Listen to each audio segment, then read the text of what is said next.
Yan guys, at dito na naman tayo. Yan. Mag-check tayo ng outlet guys. Ayaw gumana daw. Check natin kung may putol. Gagamit tayo ng multi-tester. Yan. Yung analog. Yan. Check natin.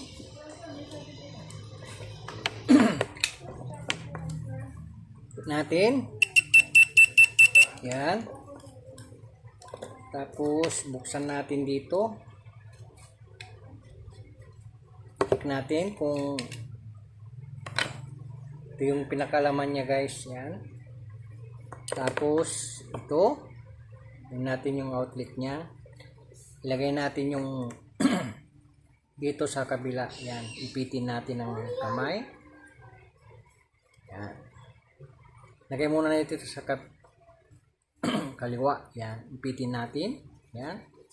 Tapos yung pula, hanapin natin kung saan yung parte nito. Guys. Yan. Check natin kung gumagana. Hanapin natin dito.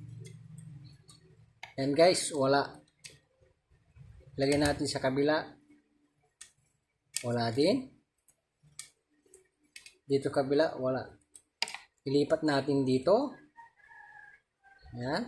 Tapos, ilagay natin sa kabila. Wala din.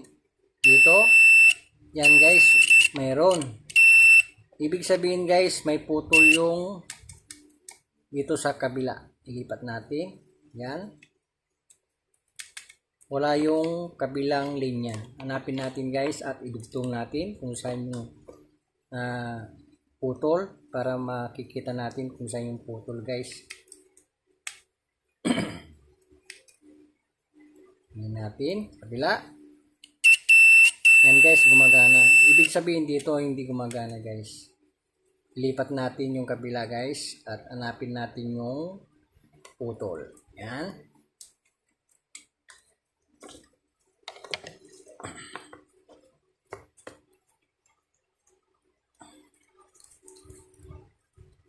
Tapos ilagay natin ganito guys kung gaganyan natin kung saan yung tutunog guys. Yan.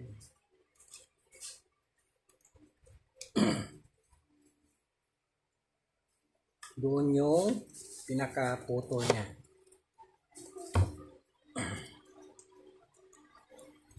Yan.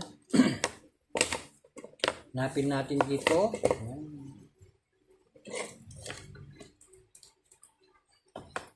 Mayroon yung pinagtipan nila guys. Check natin kung saan dito. Yan guys. Nasunog. Putol.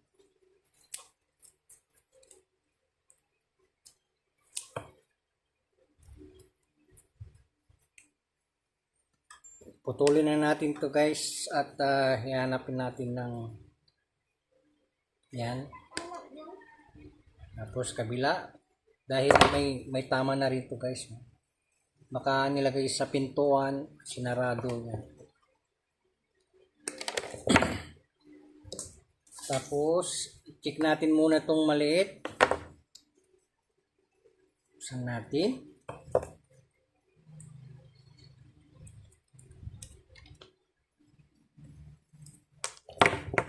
Double check natin guys. Yan. Lagay natin sa kabila. Yan. Tapos dito. Tapos dito sa kabila. Yan. Wala.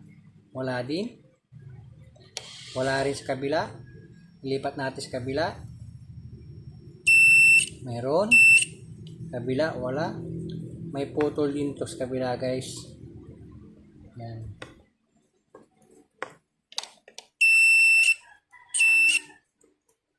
Kabila. So, hanapin natin. Dito guys, may problema dito. Yan.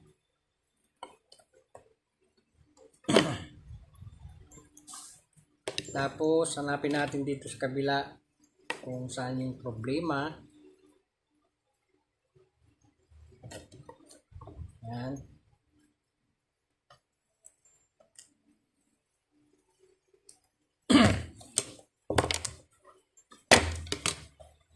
Yung itim guys, lagay muna dito sa kabila. Tapos, hanapin natin dito kung saan.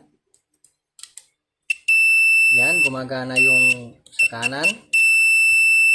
Ngayon, ililipat natin yung isa. Yan. Lagay natin sa kaliwa. Yan. Yan guys, gumagana na to. Ang problema ay ito guys. Yung pinaka ilalim niya, putol na. At hindi natin pwedeng repairin to dahil nasa ilalim. Yan. Kailangan magpapalit tayo ng plug na ganito guys. May mabibili. Yan, 45 pesos lang guys. Yan. Salamat sa mga nanonood sa atin. God bless.